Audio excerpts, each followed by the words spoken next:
Bonjour à tous et merci d'être là pour cette conférence. Je suis très heureux et très fier d'être là. Il y a 2 ans, j'étais dans une autre salle en train de participer au concours de pitch.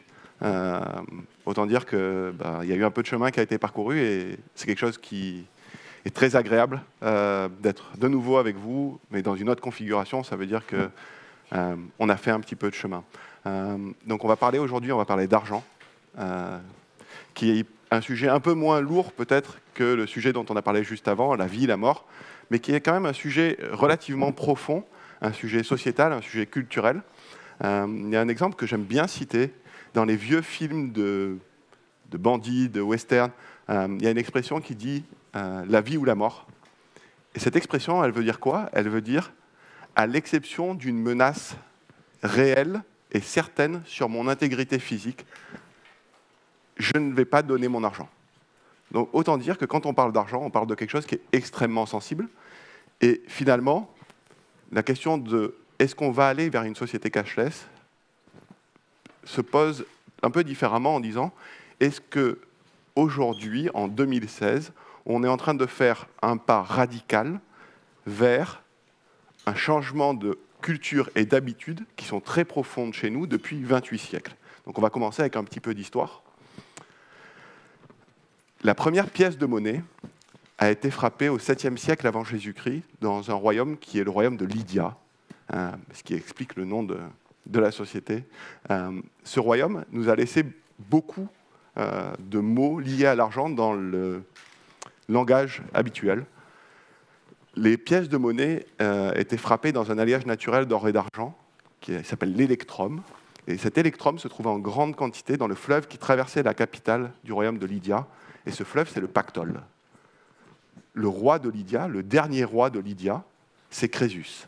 Et quand on dit riche comme Crésus, eh ben c'est par rapport à ça.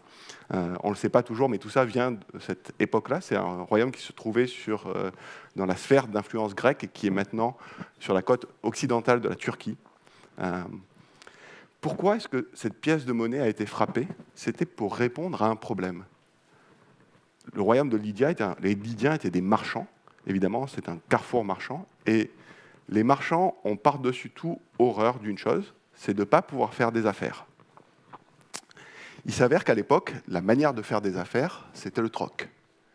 Et donc, avec le troc, j'ai un problème qui est bien connu, qui est étudié encore aujourd'hui dans les cours d'université sur la finance. C'est un problème de contrepartie. Si j'ai des poteries et que je veux des épices, il faut que je trouve quelqu'un qui veut exactement l'opposé. Et en plus, il faut qu'on se mette d'accord sur la parité. C'est un petit peu compliqué. C'est pour ça que les marchands, qui sont des gens très ingénieux, à défaut d'être ingénieurs, ont inventé les marchés. Alors, comme on est au XXIe siècle, on appelle ça maintenant les marketplaces. Mais dans les faits, c'est la même chose, c'est-à-dire c'est une quantité importante de marchands au même endroit pour multiplier les possibilités d'échange et donc les possibilités de contrepartie. On peut maintenant faire des choses un peu plus complexes. On peut faire des deals en 2, 3, 4, 5 transactions. Et donc, c'est mieux que simplement du gré à gré, du troc de 1 à 1. Mais ce n'est pas suffisant. Il y a encore un certain nombre de transactions qui ne peuvent pas avoir lieu. Il y a des échanges qui ne peuvent pas avoir lieu parce qu'on n'a quand même pas trouvé la bonne combinaison de contrepartie. Et donc, les Lydiens inventent cette pièce de monnaie qui est une contrepartie universelle et qui a 3 caractéristiques qu'on retrouve encore aujourd'hui dans la monnaie. D'abord, elle est sécurisée, sûre, et pour ça, elle porte le sceau du roi. On retrouve aujourd'hui avec la signature du président de la BCE sur les billets que vous avez potentiellement dans votre poche. Mais aussi, elle est faite avec un matériau auquel on a facilement accès. C'est cet électrum qui se trouve en quantité dans le fleuve. Et donc finalement, ce qu'on a amené, c'est de la praticité pour pouvoir fluidifier les échanges entre les personnes, pour évidemment acheter des biens ou des services. 28 siècles après, et avec beaucoup, beaucoup de raffinement, aujourd'hui, dans votre quotidien, vous avez la possibilité d'utiliser en France un peu plus de 250 moyens de paiement. On se retrouve dans une situation qui est quand même assez incroyable. C'est qu'en Europe, on a 1 000 000 de encore aujourd'hui une prédominance des transactions en espèces. Alors c'est vrai en France, où on a 56% des transactions qui se font encore en espèces. Alors on parle du nombre de transactions, parce que si on mettait ça en valeur, les virements entre sociétés écraseraient tout ça. Évidemment, quand on achète un Airbus, voilà, ça écrase un peu les transactions en espèces, mais 56% malgré des centaines d'années d'évolution des moyens de paiement et des services financiers. C'est encore plus fou en Allemagne et en Autriche, où 82% des transactions se font encore en espèces. On a entendu assez récemment dans la presse toute la véhémence des Allemands pour défendre l'existence du billet de 500 €. Et c'est vraiment un grand enjeu que de savoir si finalement, est-ce qu'on va abandonner 28 siècles d'habitude liées à un sujet aussi sensible que l'argent. Et pourtant, personne n'aime le cash. Quasiment personne. Le cash est lié à beaucoup de mots qui sont synonymes de problèmes. La sécurité, le blanchiment d'argent, le financement du terrorisme, la fraude, la mafia. Michel Sapin disait il y a peu, le billet de 500 € est davantage utilisé pour dissimuler que pour acheter. On considère, selon les études, que plus de 70% des billets de 500 € en circulation sont utilisés soit pour des transactions qui sont liées à la mafia, le blanchiment d'argent, financement du terrorisme, et pour autant, les billets de 500 € représentent aujourd'hui un peu moins de 50% de la masse d'euros qui circulent en billets et en pièces. Évidemment, les gouvernements veulent voir la disparition du cash. On le comprend, c'est assez facile. On veut supprimer la fraude fiscale. Alors bon, il y a quelques sujets pour lesquels ils sont contents qu'il y ait quand même un peu de cash, mais dans l'ensemble, ils sont plutôt pour une disparition du cash. Les banques, idem. Les banques veulent voir la disparition du cash. Pour les banques, le cash est un problème. C'est un problème de sécurité, c'est un problème de coût. On estime qu'en 2014, la gestion des transferts d'argent et de la sécurisation de l'argent liquide et de sa distribution au travers des distributeurs de billets a coûté aux banques françaises 2 milliards d'euros. Bon, c'est pas un super business. Les grands retailers, donc les grands commerçants, détestent le cash. Le meilleur exemple de ça, c'est McDonald's, qui aiment tellement le cash qu'ils sont carrément en train de supprimer les caisses physiques. Bientôt, vous ne pourrez plus que commander aux bornes. Et évidemment, il n'est pas question de payer en cash aux bornes. Pourquoi? Ben là encore, toujours la même histoire. Le vol, le coût, la sécurité. Le cash est lié à beaucoup de problèmes. Et même vous, finalement, dans votre vie de tous les jours, je vais faire un petit sondage, qui est-ce qui aime aller au distributeur de billets? Ok, vous êtes 3. C'est pas beaucoup. Majoritairement, ou ultra majoritairement, les particuliers, les gens comme nous tous ici, n'aiment pas le cash.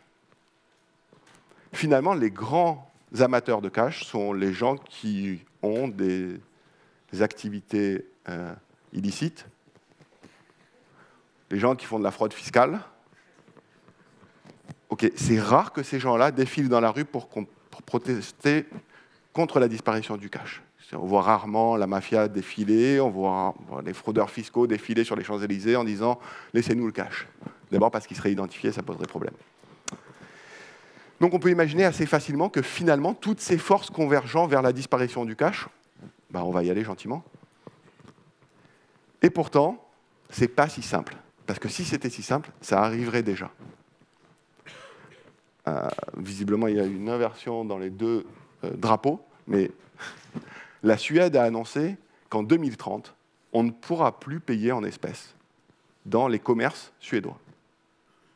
2030, c'est vraiment bientôt. Et j'étais, il y a 15 jours, à Stockholm, et je suis rentré dans un café qui était un peu branché, vous savez, barista, les trucs à la mode, et sur la vitrine, il y avait écrit « We are cashless ». Ils n'acceptent pas le cash. À l'opposé, en Allemagne, un tiers de la population ne paye qu'en espèces. ça ne va pas être facile de faire converger tout ça. Et en fait, c'est une question culturelle. En Allemagne, le Deutsche Mark a été pendant longtemps un symbole d'indépendance, de liberté de l'Allemagne post-Seconde Guerre mondiale. Et c'est très difficile de faire disparaître ces choses-là. En Suède, en revanche, j'ai eu la chance, il y a un mois de ça, de participer à un événement qui était organisé par France FinTech à Paris, où était invité sur le même thème le gouverneur de la Banque centrale du Danemark et un économiste suédois. Le Danemark est à peu près dans les mêmes proportions, très peu cash que la Suède. Et les deux disaient, ça n'a pas été une volonté des politiques. C'est la population qui, par praticité, petit à petit, a abandonné le cash. On a un autre problème pour l'abandon du cash, c'est des problèmes sociétaux. 4% de la population européenne n'est pas bancarisée. Alors évidemment, on pense immédiatement au SDF, à tout un tas de gens, mais finalement, si on enlève le cash, qu'est-ce qui se passe? Ce n'est pas simplement cette population qui est à risque si le cash disparaît, c'est aussi des personnes âgées, par exemple.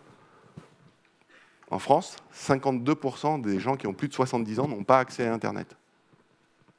Ni un Internet chez eux, ni mobile. Donc si on supprime les paiements en chèques et en espèces, on va se retrouver dans une situation qui est très compliquée. Votre grand-mère ne pourra plus vous envoyer de sous pour Noël. Une révolution, un problème. Qui veut que c'est arrêter de recevoir des étrennes et des petits chèques de sa grand-mère pour Noël et pour assez peu de monde. Tout le monde veut que ça continue. Et donc on a ces problèmes-là, toutes ces forces-là qui luttent finalement au-delà des gens qui fraudent le fisc et qui participent d'activités illicites pour que le cash reste présent, significativement présent dans la société. Et finalement, la direction que prend la société n'est pas une société cashless, mais une société less cash. Une société où la part du cash diminue significativement, où effectivement, on va arriver à des taux de transactions en espèces qui, petit à petit, au fil des années, d'ici 15-20 ans, vont arriver à ce que connaît aujourd'hui la Scandinavie, c'est-à-dire 25%. Est-ce que c'est les gens qui vont changer? Et comment est-ce qu'on va changer, finalement? Est-ce que les chauffeurs de taxi vont enfin se mettre à accepter la carte? Je sais que ça vous fait rire. Nous, quand on a lancé Lydia, on nous a dit « Ce qui serait extraordinaire, c'est s'il pouvait y avoir Lydia dans les taxis. » Bon, il s'avère qu'aujourd'hui, par la loi, les chauffeurs de taxi sont obligés d'accepter la carte, mais il y a un problème dans les taxis, je ne sais pas si vous avez remarqué. C'est en panne. C'est en panne tout le temps. Ils ont un taux de panne qui est incroyable. Je pense que chez Ingenico, ils doivent s'arracher les cheveux. Ils n'ont jamais vu un taux de panne comme ça. C'est un truc de fou. Et pourtant, moi, depuis 1 an et demi, j'ai payé systématiquement mon taxi en carte. En fait, ce qui s'est passé, c'est que j'ai arrêté de prendre le taxi. Je prends Uber. Pour être tout à fait honnête, je prends chauffeur privé. Mais l'usage a changé. Ce n'est pas le taxi qui a changé. C'est mon usage qui a changé. Et parce que j'utilise un service qui est un service sur mobile, avec cette vague du cloud mobile qui est en train de révolutionner petit à petit toutes les industries, tous les secteurs de la société, arrivent des moyens de paiement qui sont des moyens de paiement dématérialisés. Je n'ai pas le choix. Quand je prends un Uber, on ne me propose pas de payer en cash. Donc si j'arrête de prendre le taxi, je ne paye plus en cash. De la même manière, quand je prends une Autolib, je ne paye pas en cash. Je suis prélevé directement sur ma carte bancaire. Et quand je prends un Vélib, je ne paye pas en cash non plus. Quand je prends le métro, je ne paye pas en cash non plus. Donc finalement, ce qui est en train de se passer, c'est que ce ne sont pas les gens qui décident d'arrêter d'utiliser le cash, mais la manière dont l'économie se modifie, qui transforme la manière dont on paye. Et finalement, le paiement est inhérent à la manière dont on consomme. La société vers laquelle on va est une société qui est très massivement less cash. Le cash va disparaître, enfin, va se réduire dans des proportions vraiment très importantes. Et pour ça, on va avoir besoin, évidemment, de solutions, de systèmes qui nous permettent de garder un contrôle sur la manière dont on va dépenser notre argent. Alors là, je suis désolé, mais on va arriver sur la séquence un peu publicitaire. Je vais faire léger quand même. Il y a 4 grands sujets qui sont vraiment importants et sur lesquels on travaille très activement chez Lydia depuis la création de Lydia. Ces 4 sujets, c'est quoi? Le premier, c'est le contrôle. J'ai besoin, c'est un besoin intime, de contrôler combien je dépense. Et finalement, grâce à la technologie, grâce au cloud mobile, je vais pouvoir avoir plus d'informations que ce que j'ai aujourd'hui. C'est-à-dire, je peux savoir en temps réel, effectivement, ce que j'ai dépensé, ce qui me reste, et où est-ce que je l'ai dépensé. C'est beaucoup moins évident avec le cash. Ce n'est pas plus évident avec la carte bancaire. Aujourd'hui, quand vous retrouvez dans votre portefeuille des tickets tout usés que vous n'arrivez pas à lire avec écrit le nom d'une société qui n'a rien à voir avec le nom du restaurant que vous avez payé, vous êtes bien avancé pour savoir ce que vous avez fait avec votre argent. Grâce à la technologie cloud mobile, grâce à des solutions comme Lydia, on peut reprendre ce contrôle-là. Le deuxième point, c'est l'instantanéité. Aujourd'hui, il y a quelque chose un grand paradoxe dans les échanges d'argent. Un paradoxe qui aurait fait sans doute bondir Crésus. Si je suis dans une salle de marché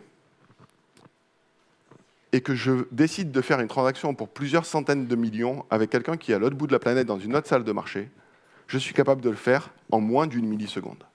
C'est high frequency trading.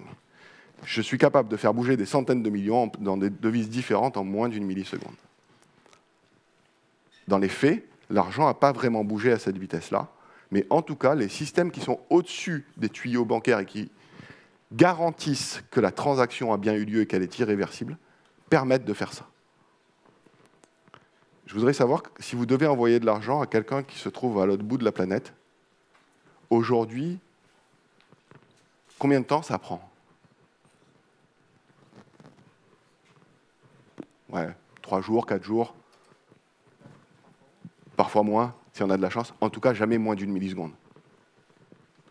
En fait, on a un problème, c'est que les moyens de paiement dont on dispose aujourd'hui, à l'exception de services très récents qui arrivent et qui commencent à se développer, reposent sur des systèmes de paiement, des moyens de paiement qui ont été créés dans les années 50. La carte bancaire, première utilisation en France dans le grand public, 1966. 6 ans avant ARPANET, l'ancêtre d'Internet. Bon, bien sûr, il y a eu tout un tas de couches technologiques qui ont été rajoutées dessus, mais pour autant, le cœur du système, il n'est pas fait pour du temps réel. Et aujourd'hui, dans ma vie cloud mobile, je veux que tout soit instantané. Je ne comprends pas pourquoi il faut que j'attende 3 jours. Quand je dois envoyer de l'argent à quelqu'un, je ne comprends pas pourquoi je dois lui demander son IBAN et que lui doit me donner son IBAN. Ensuite, je dois l'ajouter comme bénéficiaire. Et ensuite, on m'envoie un code de validation. Et ensuite, je lui envoie de l'argent. Et ensuite, il a 3 jours après. Dans les faits, les transferts d'argent doivent être instantanés. Donc ça, c'est le deuxième point. Donc, le contrôle, l'instantanéité. Le troisième point, c'est l'universalité. Ça paraît assez étonnant de voir qu'aujourd'hui, dans le développement de toute l'offre de paiement mobile, tout le monde s'est dit que c'était une bonne idée, alors qu'on est sur des sujets quand même de technologie très avancés, d'avoir un système pour payer chez les commerçants, un système pour payer en ligne, un système pour envoyer de l'argent entre particuliers. C'est hyper bizarre. C'est le même argent, il est au même endroit, il est déjà digital et on va utiliser les mêmes tuyaux. La logique voudrait que la technologie rende ma vie plus facile et donc finalement que j'ai un système universel. Finalement, ce que je veux, c'est une interface pour pouvoir envoyer, recevoir de l'argent de manière contrôlée et instantanée. Qu'importe la contrepartie. on revient à l'origine de la monnaie. Finalement, un moyen de paiement unique. Et enfin, le dernier sujet, c'est évidemment la sécurité. Parce que le sujet de l'argent est un sujet très sensible. Évidemment, aujourd'hui, les systèmes de sécurisation les plus avancés dont on dispose dans les moyens de paiement massivement répandus, c'est un code PIN à 4 chiffres. Bon, c'est OK. Vous conviendrez avec moi qu'avec les moyens technologiques dont on dispose aujourd'hui, on doit être capable de faire un peu mieux que ça. Parce que finalement, ce qui permet aux traders dans les salles de marché d'échanger des centaines de millions de manière instantanée, c'est deux choses. C'est l'identification et l'authentification.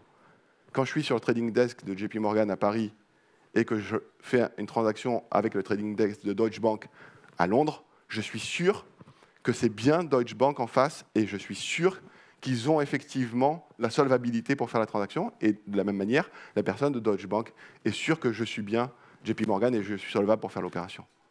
Et finalement, c'est ça qu'on doit apporter pour que cette société cashless existe. Ou en tout cas, less cash. Pour que les transactions deviennent ce qu'elles doivent être, ce que la technologie permet, non pas pour le plaisir de la technologie, mais pour rendre nos vies plus faciles et pour qu'on retrouve finalement, à l'image des Lydiens, des transactions fluides et sécurisées. Je crois que depuis 3 ans qu'on a lancé Lydia, on a pas mal fait de choses dans cette voie-là. Et aujourd'hui, on a 400 000 utilisateurs, 1200 nouveaux utilisateurs chaque jour, qui finalement se reconnaissent dans ces valeurs-là et dans ces besoins-là, et qui nous disent, oui, j'ai besoin d'améliorer la manière dont les transactions monétaires, financières se font, et ça rend ma vie plus simple. Ce dont on est le plus fier, ce n'est pas le nombre d'utilisateurs, c'est les commentaires sur les stores. C'est incroyable. Honnêtement, on ne se lasse pas de les regarder et de remercier les gens qui les font. C'est extraordinaire. Ce que ça dit, c'est que profondément en nous, on a besoin d'outils qui changent profondément la manière dont on échange de l'argent. Et oui, ce changement qui a mis 28 siècles pour arriver, arrive maintenant. Et oui, les technologies qui sont à notre disposition, notamment grâce au cloud mobile, permettent de faire ça. Et donc, on est très heureux de vivre ce moment qui est historique, puisque voilà, on change d'habitude au bout de 28 siècles. Et je suis fier aujourd'hui, grâce à Lydia, de pouvoir participer à ce mouvement profond de changement de la société et de la vie de nos utilisateurs au quotidien. Voilà, je vous remercie.